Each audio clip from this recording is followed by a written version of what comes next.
Hello everyone, my name is Prodesilaos, also known as Prot.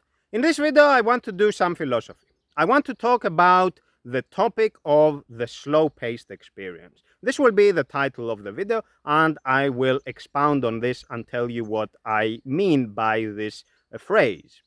It is all about doing things with presence, doing things with intent, doing things and giving our undivided attention to them. And I will use practical examples to illustrate my points and to deliver my message. Where I am now is close to my hut. I am maybe half an hour away on foot, and I am doing this walk together with my dogs, and I want to show you the nature all around me. So this will be walking and talking kind of video.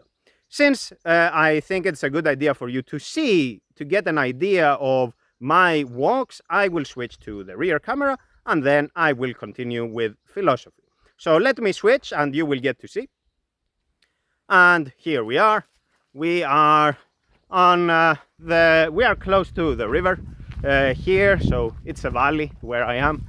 We are close to the base of the valley, and the trip is uphill.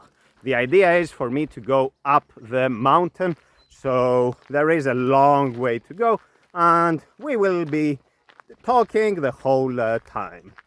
As usual, this is just a spontaneous video, so I don't have a script. I am not filtering stuff, I am not editing it, so it will come out raw and maybe you will like it, maybe you won't, but this is the real thing nevertheless. I might comment on what I view around me or what I notice. You can see it's a very nice place today. It is a humid day. We don't get to see the sun, even though this is not clouds. These are not clouds, this is the humidity. An unusual phenomenon. Usually the skies in Cyprus are blue. They are clear skies and it's a sunny place. So I will be commenting on what I see around me, but generally I want to focus on today's topic, on the philosophy I want to cover. And that is the slow-paced experience. What is the slow-paced experience? It is juxtaposed, it is contrasted with the fast-paced life that I believe the modern human experiences. And I would say it's a life that I lived, and I think many of you, if not all of you, have lived through or are living through. It is fast due to a number of factors. Maybe it is fast because of the rhythms of the workplace, of how many hours we work at the office or at the workplace, plus how many more hours we need to be prepared for work. So there is that. But it may also be because of the news cycle, of how fast that is, of how quickly we need to react emotionally to something that is happening.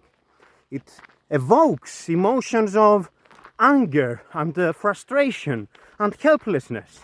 And we are on a roller coaster of emotions practically the whole time, every single day, or maybe multiple times per day, because there is a new story breaking every so often, every few hours, every few minutes, every few seconds it feels. Add to this the media, the social media, the websites and all the other input stimuli we are exposed to, all this information. We are exposed to all these oodles of data, and we are not really processing it. We are just there, and something registers, something inside of us reacts to it, but generally we are largely numb to what is happening. So we have these emotional reactions and maybe we will do something based on them, but generally all of them occupy a fraction of our attention. All of them play a minor role in our conscious living experience. And I feel that this pace of living is a pace that is disempowering. It is too fast. It is as if our life consists of being a mile wide and only a millimeter thick. So basically, we have no depth to our experience. There is no profundity. There is no meaning that we find in what we are doing. We just go from one thing to the other and we cover a lot of ground, but that's basically it. There is no depth whatsoever. It is paper thin. Let me tell you a story then. A few weeks ago, I was checking the backups that I keep of some files I have, and I was checking this folder. It's a music folder, and I noticed there the works of some artist that I used to listen to a lot. So this artist produces electronic music, abstract music, the kind where there are no lyrics, so you get lost in the soundscapes. You just listen to the music, and assuming you like it, of course, you just explore the soundscapes that the musician has produced. I used to listen to this music a lot, but the way I would listen to it is in the background. So I would have the music playing, and it would be like playing non-stop on the computer, and I would be doing something else. So this could be like me reading something on the computer, or me writing something, but be it prose or code, or maybe I would be cooking or doing the dishes, or you get the idea. I would basically be doing something else. Something else would have my immediate attention, but I would have the music in the background. The music would always be there, no matter what. It was a fixture of my experience. By the way, we can see how far we are going, how high we are, and we keep going. This is a steep. I don't know if you can get that from the camera, but it's quite steep. There is Raju, here is Atlas, the good boys who accompany me. So the music would always be in the background, and I never wanted it to come to the foreground. Perhaps that is why I liked the abstract nature of it, the fact that it had no lyrics. I then questioned, as I was going through the backups, why did I stop listening to this music? It's been a long time. And then at first I was like, is it because my tastes have changed? Is it because I no longer like electronic music or abstract music? And I think the answer is no. I still like it. I did play back some of those tracks and I found them enjoyable. So it cannot be that. It cannot be that at all. Rather, I thought, the reason I stopped listening to this is because I changed the habit. I changed the way I experience life. I changed my modus vivendi. Instead of having music bombarding me non-stop, triggering my sensors, I have nothing in the background. Nothing that I opt into anyway. There is the environmental noise. There is this ambience all around me. But there is nothing that I need to have there. Something that I have to opt into myself. So when I read, and that's all there is to it. There is nothing else. When I write, I just write. When I do the dishes, I just do the dishes. So this is the opposite of what we are indoctrinated or inspired to do by the cultural norms, what finds currency in our milieu, in our society, where we are all about efficiency, where we are all about productivity, where we take pride in our ability to multitask, or so we think. Like we may be able to do a few things, and we call that multitasking, and we think that this is the peak of our experience. We are at the peak of our powers, at the pinnacle of our powers, when we can multitask. And let's continue up the mountain, folks, this way. Whereas what I am doing, and we will be going up there, and actually much higher than that, we cannot see the side behind it, but we continue one small step at a time.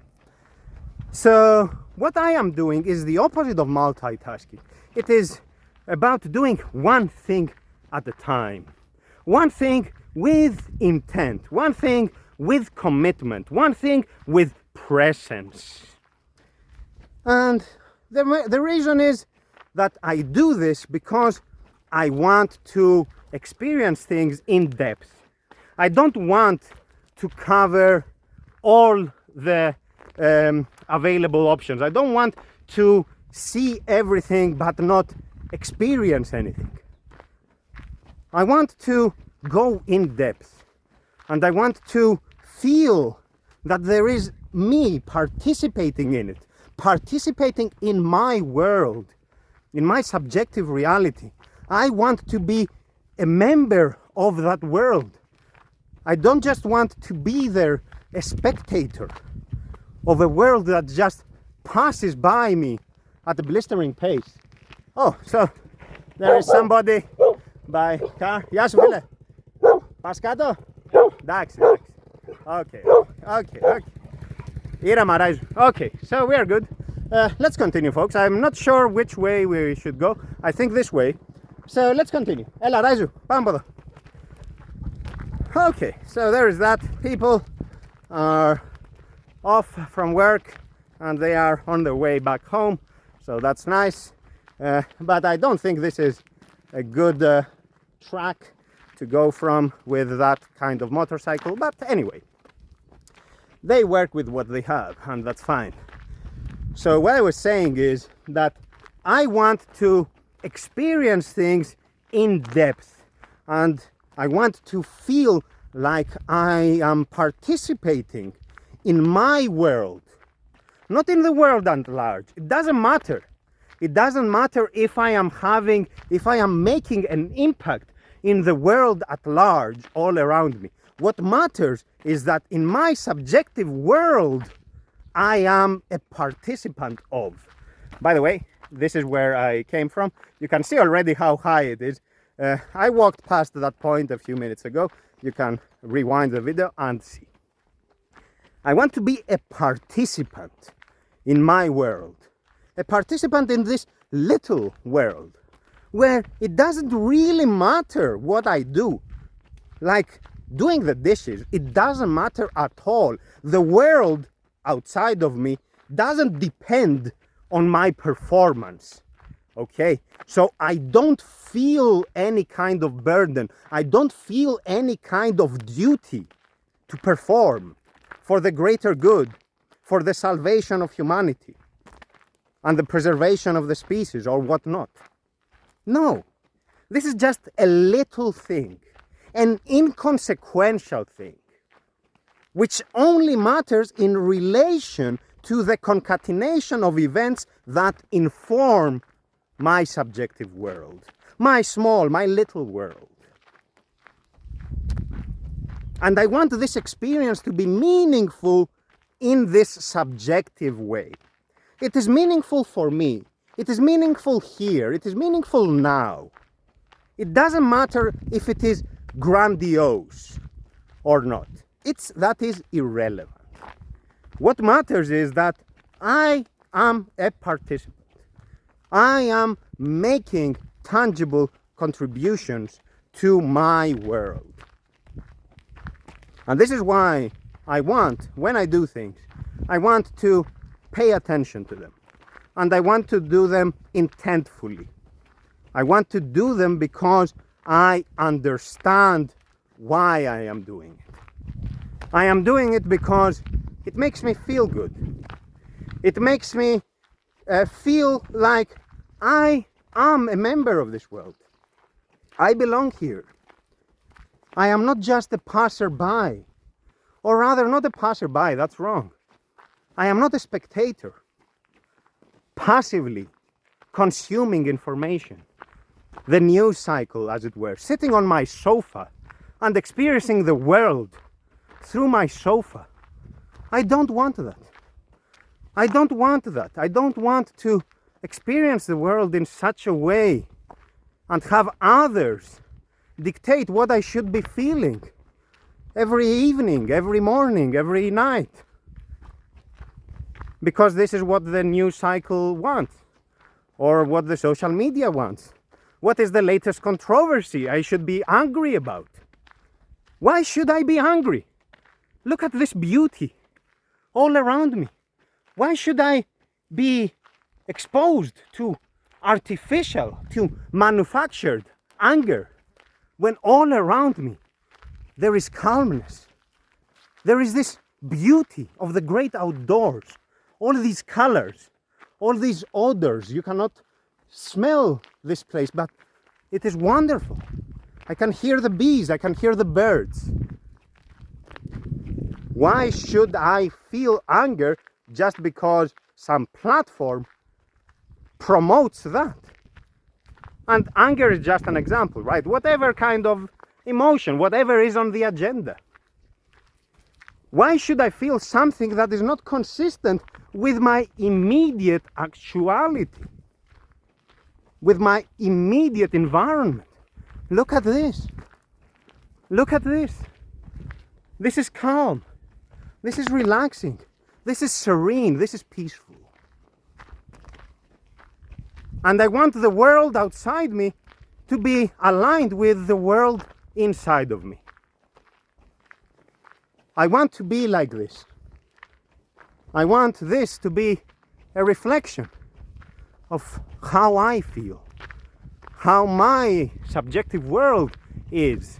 I want it to be like this, peaceful, balanced, equanimous,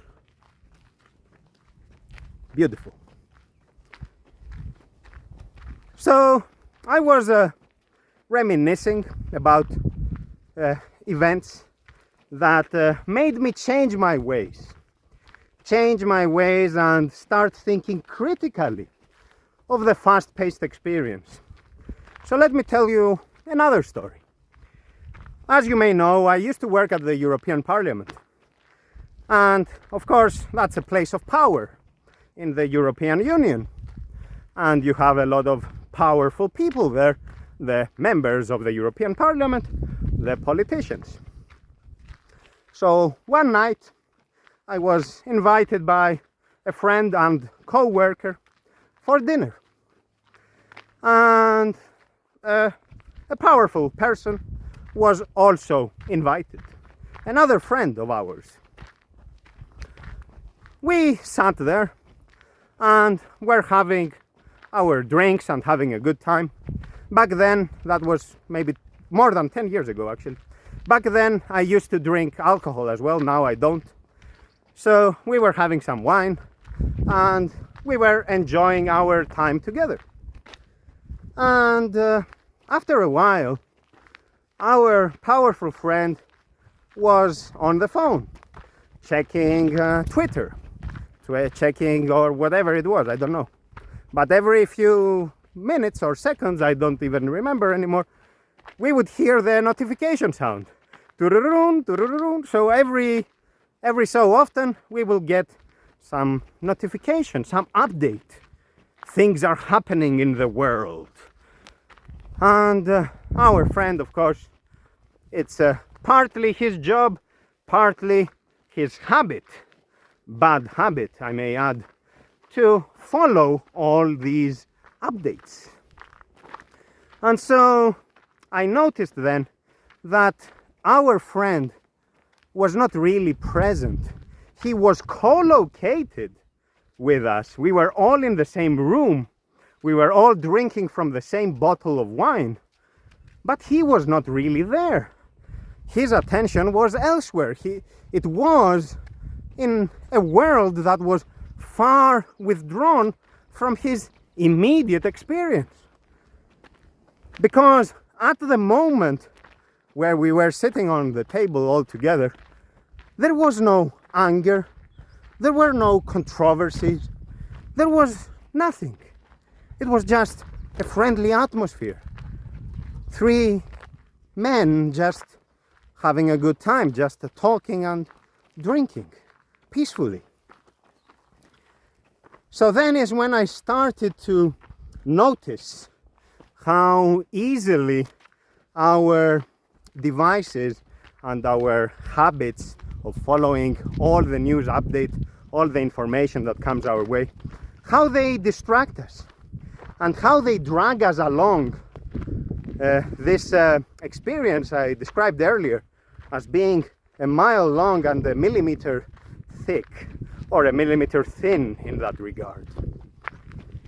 And I think this is what my friend was dealing with, and I guess suffering from, because he could no longer go in depth. It was not possible. The same pattern I observed when we would meet with people, and they would all, as soon as we would sit on the table, they would all pull out their phones from their pocket. And while we were talking, they couldn't establish eye contact, because, not because they are incapable of it, but because their eyes were locked on the screen. They were too focused on that, and of course us around them did not really matter. And so I was starting to feel alienated from these habits that we have, this technology that we have. And I was like, what is happening? What is happening? Is it too much to ask to experience the world right around me? The world that I can sense, the world that I can touch, the world that I can see? Is it that difficult? Is it that difficult to appreciate this? Or to appreciate the company of people? Those that you care about, those that you call friends, those that you trust enough to share a table with. I don't think I am asking for much. And I was committed to try that myself. I didn't want to pontificate. I don't believe in preaching change. I believe in being the embodiment of change. Do it, prove it, and then let others judge for themselves. This is my attitude. And this is ultimately why I left the world of politics, because politics is all about pontificating. It's not about being the embodiment of what you say, because that is actually hard. And when you have to do something that is hard, you don't say much because you know how difficult it is and you know that you might fail. So I have decided ever since to do things with intent, to do things with presence, to do things that are fulfilling, not because they have some great value to society, to humanity, etc., but because I am the one doing them and I recognize my contribution to it. Let's continue this way. The slow-paced experience is all about doing things that require upkeep and doing them with commitment. You don't do them opportunistically, because the opportunistic experience, the experience which you do once and forget about, these one-off events are of the fast-paced life. They are not of the slow-paced life that I want. In the fast-paced life, you will interact with something now, and then you will forget about it, because after a few moments, something newer has arrived, so it's the new shiny thing, and we have to pay attention to it, or it's the latest controversy, and now we have to feel angry about it, or whatever, indignant, and that's it. Whereas the slow-paced experience is about commitment, about doing things over and over again, and finding pleasure in the profundity of that consistency. That consistency has many benefits. Benefits such as discipline, reliability, profundity, of course. So even when you are doing something mundane, like kneading the dough, or taking care of your plants in the garden, or even if you are writing or coding, or doing the dishes for that matter, and cooking, if you do that by paying attention, you do it well. It's not the same thing. There is a qualitative difference. There is something there that contributes to your character. You build capacity. The capacity to be there for the things that require upkeep, to be there to keep them up, to keep them in a good shape. Like with the garden, you don't just plant a tree once or plant a flower once and then forget about it. You have to plant it, but then you have to keep it clear from the weeds. You have to water it. You have to prune it. You have to be there for it. It's part of your life. It's a lifelong commitment, or at least a longer term commitment. And in the case of trees in particular, of course, trees will outlive us. So it is something that you do not because it will give you some return on investment, the way we are used to think, right? You may never see it. Like, I plant an oak tree. Oak trees live hundreds of years, thousands of years. I won't be around. I will be lucky if I see it grow to 3 meters, let alone to the 15 or 20 meters that it grows to. But I do it because the commitment that requires fulfills me. I am a participant in my world. And it doesn't matter if what I do enjoys a high status in society, if it is considered esteemed, if I will gain accolades from this busy work of mine. That doesn't matter at all, because I do it for its own sake. I do it because it is nice, it is relaxing. It comes from within, as something that feels natural. On the point of social esteem, part of the fast-paced life is to judge people at face value. So to judge a book by its cover, as we say, and a large part of that is with the certificates and with the CV and so on. Like, oh, you are an expert in something? It's because your degrees say you are an expert. You don't have the degrees? Well, too bad for you. We cannot trust you. And so we end up in this situation where we value the certificate, the rubber stamp of authority. We value it more than the substantive part, more than the substance. And I remember when I was in college how there was this seminar, weekly seminar, where attendance would be rewarded with a certificate of attendance, and by collecting those certificates you could embellish your CV. And I remember how that was a thing. Wow, to embellish my CV by participating in some seminar. But if I want to participate in some seminar, it's not to embellish my CV, it's because I actually care about the subject matter. If I don't care, I simply won't go. Who cares about the CV? Of course, I know who cares, but the point is that it is not substantive. It doesn't do anything to me.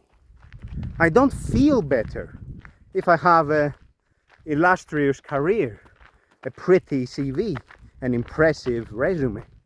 I don't care about that. What I care about is the wellness that I feel when I am participating in this world, and when I do the things that inspire me. The little things like this walk with the dogs. I am like the dogs in this regard. I am just enjoying the moment. I am just going with the flow. And for as long as I can do something that is enough to sustain me, like the coaching work I do, for as long as I have some income, then I'm fine. I don't really need much. I don't really need to keep up with what the neighbors are doing, and what their neighbors are doing, and what society is thinking, and who is doing this and who is doing that, and what should we be doing to be esteemed and to enjoy the accolades of our peers. I don't care at all. So it seems that Raizu has caught the scent of something, but he won't catch it anyway. If it's a rabbit, there is no chance. I have seen how fast and agile rabbits are. A dog cannot catch them because a dog is much heavier, and every turn the rabbit makes, which is an abrupt turn, they gain a meter or two on the dog, because dogs cannot turn as swiftly. They have all that weight and it propels them in the other direction. Where is Atlas, by the way? So he's around here. I don't worry about them, of course, so it's fine. So this is the slow-paced experience, folks. Doing things that require upkeep, and I have learned to really enjoy those. I used to be lazy about them. I was like, why would I do this? Why would I do that? I want to have, order food, like takeaway or delivered at home, and I want somebody else to take care of this and that or whatever. And basically, I don't want to do anything else, and I want to focus on what I like. And we call this productivity. Of course, it is convenience, I know, and sometimes it is necessary. I understand. I am not criticizing in general. I am talking about how I was thinking. And I'm like, we misunderstand this convenience as productivity. We call it efficiency. We are like optimizing our opportunity cost. We are operating at the margin of our productivity, as the economist would put it. Meaning that instead of wasting our time, and I put that in quotes, wasting our time, we do what we are good at. And I think this is not true, because we cannot just be doing what we are good at all the time, when after a while, after work, you just want to take it easy. And even when you are saying that you are doing something because you are good at or whatever, in reality you are procrastinating or operating at such a slow pace, you have checked out basically. So I don't think it really works. At least in my case, it didn't work, and I know many other people for whom it doesn't work. So maybe there is a trend there. Maybe there is something more there for all of us to see. So I am like, I don't need to maximize my productivity. I need to be productive enough to make a living and to contribute to things I like, but other than that, I want to be calm. I want to do things that are nice and that are fulfilling. Oh, over us we have an eagle, folks. I don't know if it can be caught in the camera, but there is an eagle there.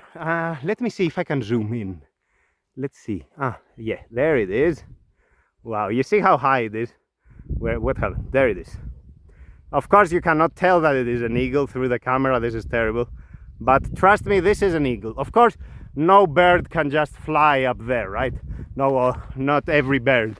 So this is an eagle for sure. And because of how high it is, it appears as if it is hovering, as if it is not moving. And there is another eagle right there. Wow. This is amazing, folks. Of course, I see eagles every day, but no matter how frequently I do it, they never cease to amaze me. It's fantastic. Okay, let's leave it there. And this eagle is coming my way? No, I'm not sure. I'm not sure. It's really hard to tell. Anyway, that's all I had to say to you folks today. Do things that require upkeep and do enough to survive, but otherwise enjoy this. We have 3 eagles around here. This is beautiful, folks. This is fantastic. And learn to appreciate the little things in our life. I don't know if you can hear the birds all around me. I have been talking non-stop, of course, so maybe I am producing too much noise, and I'm sorry for that. But the point is that there are all these little things around us. There are the eagles. There are the eagles here. So beautiful. And there are my dogs. So we want to enjoy these little things. The breeze as it touches my face, it feels so real. It feels so immediate. It's so nice. It has nothing to do with the artificial feelings. I think they are artificial, really. They are manufactured. They are induced intellectually, but not through our immediate sensation. The feelings that we get from our world, our fast-paced life. And I understand, of course, that we cannot just withdraw from this life. These are the realities all around us. But what we can do is to try to carve a space for a more controlled experience, a space for the deliberate experience, a space where we can slow things down and operate at a pace that is natural to us, natural to you in particular, not to me, not to your friends, not to your neighbors, nobody else, to you in particular. Because every person experiences the world differently. And we want to acknowledge this diversity. And we want to not feel pressured to be somebody that we are not, to be another. That is the most difficult thing. Not the most difficult, it is impossible. And it is torturing us, it is harming us. We want to do things that come from within, and we find joy and pleasure in the simple things. For me, this happens to be a walk in the mountains, or the work I do around my hut, where I clear the land, I plant trees, I tend to the plants that I am planting. I planted some flowers the other day, for example, and the day before I planted some tomatoes, and so on. I enjoy these. They are little things. Nobody will give me an award for them. Nobody will report it in the news. Hey, Protesilaus planted flowers the other day. Citizens, pay attention. Nobody cares, and that's great. I don't want them to care. It doesn't matter.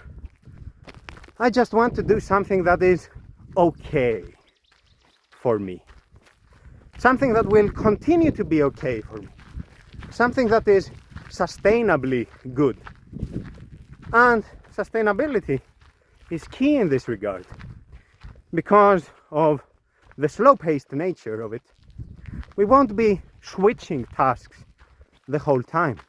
We won't be shifting our attention left and right, left and right, left and right all the time.